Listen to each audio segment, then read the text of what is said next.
निवडणूक आयुक्तांना भेटण्यासाठी आलेला होता. काय काय मुद्दे तुम्ही तिथे मांडलेले आहेत आणि त्यांनी तुमच्या ज्या काही शंका आहेत त्यांचं निरसन केलं का? आज मुख्यत्वे मुख्य निवडणूक आयुक्तांना भेटण्याचं कारण हे होतं की मुंबईमध्ये ज्या बऱ्याच ठिकाणी जी रिडेव्हलपमेंट सुरू आहे आणि आत्ता हा SIR विशेष पुनरीक्षण कार्यक्रमात सुरू आहे, पण त्यामध्ये जे आमचे रिडेव्हलपमेंट सुरू आहे तिथल्या जे नागरिकांना किंवा आमच्या त्या रहिवाशांना तिथे फॉर्म भरता येत नाही, त्यांना स्थलांतरित झाल्यामुळे त्या ठिकाणी मतदार म्हणून त्या ठिकाणी पात्र करण्यात येणार नाही अशा प्रकारचं निदर्शनास आलेलं आहे. आणि त्यासाठी म्हणून आज आम्ही मुख्य निवडणूक अधिकारी चोक्लिंगम साहेबांची भेट घेतली.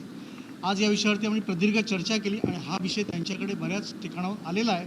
त्यांनी तो विषय निवडणूक आयोगाकडे, भारत निवडणूक आयोगाकडे नेऊन याच्यावरती काहीतरी तोडगा काढू अशा प्रकारचं आश्वासन त्यांनी आम्हाला दिलेलं आहे.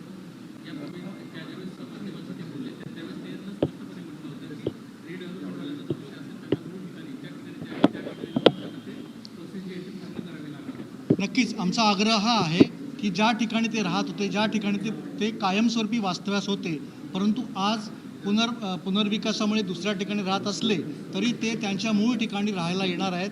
किंबहुना आज गिरगावमध्ये देखील बऱ्याच ठिकाणी जी आता मेट्रोचं काम चालू आहे त्यामुळे स्थलांतरित झाले होते ते पुन्हा वेगळ्या ठिकाणी आलेले आहेत.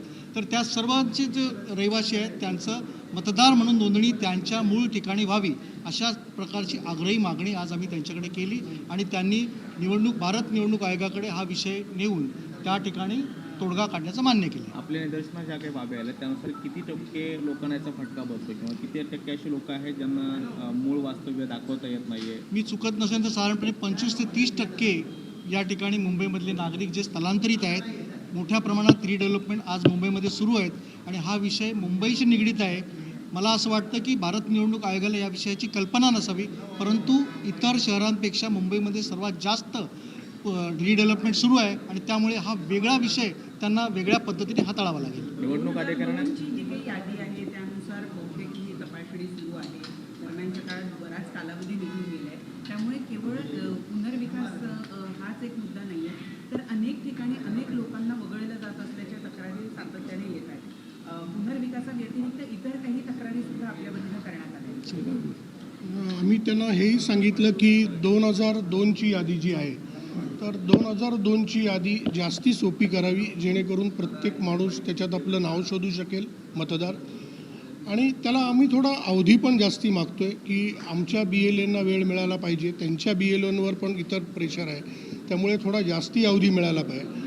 आज बऱ्याच ठिकाणी असं होतं आहे की त्यांनी जे मॅपिंग केलं आहे त्याच्यातही काही त्रुटी आढळत आहेत. बऱ्याच ठिकाणी मॅपिंग होत नाही आहे, एका कुटुंबात एकाचं मॅपिंग होतं आहे, दुसऱ्याचं होत नाही आहे. आणि ही जरी निवडणूक आयोग किंवा राजकीय पक्षांनाही जरी गोष्ट माहितीची असेल तरी सामान्य मतदारांना या गोष्टी माहितीच्या नाही आहेत. त्यामुळे माझ्या मते आम्ही सगळ्यांनी त्यांना सांगितलं की त्यांनी थोडी जास्त हे करावी, वेळ द्यावा. दुसरं आमच्याकडनं ही मागणी झाली की गेल्या वेळी राजसाहेब ठाकरे साहेब आलेले आणि अजून अनेक लोक आलेली होती आणि त्यांनी हे दाखवलेलं की निवडणुकीच्या यादीमध्ये खूप मोठ्या चुका आहेत. आज आम्ही त्यांना सांगितलं की ह्या कारणाने तुम्ही त्या चुकाही काढून टाकाव्यात, कारण त्या चुका वर्षानुवर्ष तशाच पुढे जात आहेत. त्यांनी याच्यात लक्ष घालतो म्हणून सांगितलं आहे, पण ते म्हणतात की हे सगळ्या गोष्टी छोट्या अवधीत होणं शक्य नाही आहे. जेव्हा तुम्ही राज्य निवडणूक आयोगाला वेगवेगळ्या विषयावरून प्रश्न विचारले तेव्हा सगळे विषय हे केंद्रीय निवडणूक आयोगाच्या अखत्यारीत येतात अशी उत्तरं तुम्हाला मिळालेत. यावेळेला तुम्ही जो मुद्दा घेऊन आलाय त्याच्यावरती आश्वासक निर्णय होईल असं वाटतं का? कारण हाही मुद्दा बघा, पहिला मुद्दा म्हणजे मी त्यांना स्पष्टपणे सांगितलं की 29 तारखेला याची तारीख संपते आणि 5 तारखेला ड्राफ्ट यादी येणार आहे. आता प्रत्येक ह्याचे फोटो आहेत, जे नवीन फोटो आहेत, म्हणजे प्रत्येक फॉर्म स्कॅन केला पाहिजे. माझ्या अनुभवानुसार हे 5-6 दिवसात एवढे करेक्शन्स, एवढ्या सगळ्या गोष्टी हे होणं अशक्य आहे. परत आहे तसंच पुढे ढकललं जाण्याची शक्यता आहे. आणि आता माझ्या मते कुठल्या निवडणुका नाही आहेत, तर त्यांनी याला असं मर्यादित काळात ढकलण्यापेक्षा लागले 2-3 महिने तर काही फरक पडणार नाही आहे, पण ते आज होतं आहे ते पूर्णपणे चांगल्या प्रकारे व्हावं हे आम्ही त्यांना सांगतोय. पण हे 5-6 दिवसात होईल असं मला तरी स्वतःला वाटत नाही. म्हणून आम्ही सगळ्या पक्षातल्या लोकांनी सांगितलेलं आहे त्यांना पक्षातर्फे की आम्हाला दीर्घ मुदत काळ द्यावी महाराष्ट्रासाठी, कारण भरपूर प्रॉब्लेम आहे. तिथे सण आहेत, पाऊस आहे, गणपती आहे, सगळं आहे. ते लोकांचं हे सगळं होणं कठीण आहे. आणि शिवाय त्यांना फोन आणि आम्ही त्यांना एक चांगली पक्षातर्फे आमच्या एक मागणी केली आहे जे त्यांनी पॉझिटिव्हली करतो म्हणून सांगितलं आहे. कारण तुमचं नाव ड्राफ्ट यादीत आहे का नाही किंवा फायनल यादीत आहे का नाही हे मतदारांनी जाऊन शोधणं ही कुठली पद्धत आहे मला अजूनही कळत नाही.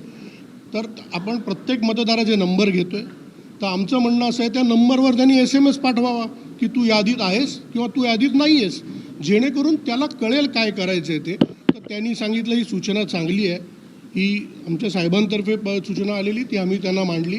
त्यांनी सांगितलं की याची आम्ही अंमलबजावणी करू, जेवढ्या लोकांचे मोबाईल नंबर आहेत त्यांना आम्ही SMS पाठवण्याची सोय करू, जेणेकरून त्यांना कळेल की ते मतदार यादीत आहेत का वगळले गेले आहेत. कारण आत्तापर्यंत असं होतं की हे लोकांना कळतच नव्हतं की माझं नाव वगळलं गेलं आहे, तर निदान ह्यांनी तेच होईल. मागच्या वेळी आम्ही जेव्हा आलेलो सगळे शिष्टमंडळ आले होतं त्यावेळी बऱ्याच गोष्टी राजसाहेबांनी सांगितल्या होत्या आणि त्यावेळेच्या त्यांनी जे डुप्लिकेटचा मुद्दा होता तर तो त्यांनी आत्ता आम्हाला दाखवला. अभिमान आहे त्यांचा, आनंद आहे, त्यांचं अभिनंदन आहे की त्यांनी ते केलं आणि डुप्लिकेशनचं बऱ्या प्रमाणात काम त्यांनी केलेलं आहे. म्हणजे जी विनंती केली त्याला मान देऊन त्यांनी या सगळ्या गोष्टी केलेल्या आहेत. पुनर्विकासामुळे किंवा इतर कुठल्याही कारणामुळे जे लोक स्थलांतरित झालेले आहेत त्यांच्या बाबतीमध्ये काही गोष्टी ज्या बदलाव्या लागतील, क्रमांक 1 ही गोष्ट आहे. आणि दुसरी गोष्ट की जी मुदतवाढ पाहिजे, इतक्या लवकर घाईघाईने हे करण्याची आवश्यकता नाही आणि तितक्या वेळामध्ये काम योग्य पद्धतीने पूर्ण होणार नाही याची जाणीव त्यांना आहे. पण काही गोष्टी या त्यांच्या अखत्यारीत नसून त्या दिल्लीच्या अखत्यारीमध्ये आहेत.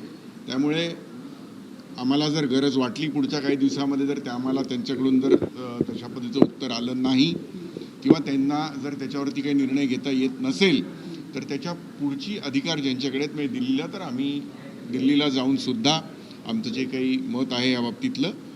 शेवटी असं आहे की आपण ज्याला विशेष पुनरीक्षण म्हणतोय तेव्हा या सगळ्या गोष्टी, सगळी साफसफाई, सगळ्या गोष्टी लोकांना सोयीच्या होतील असं केलं जाणं गरजेचं आहे.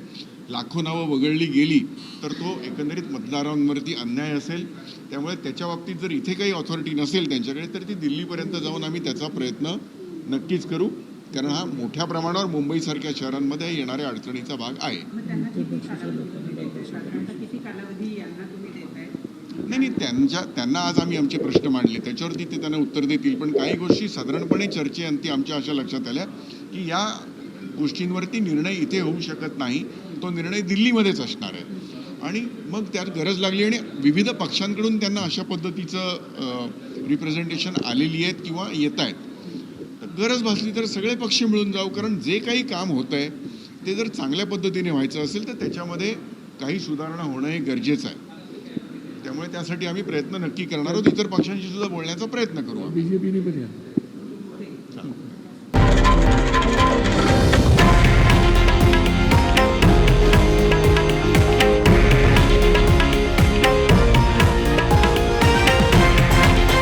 हे आहे देशातील नंबर 1 न्यूज नेटवर्क आणि आपण पाहत आहात TV9 मराठी, एकमेव.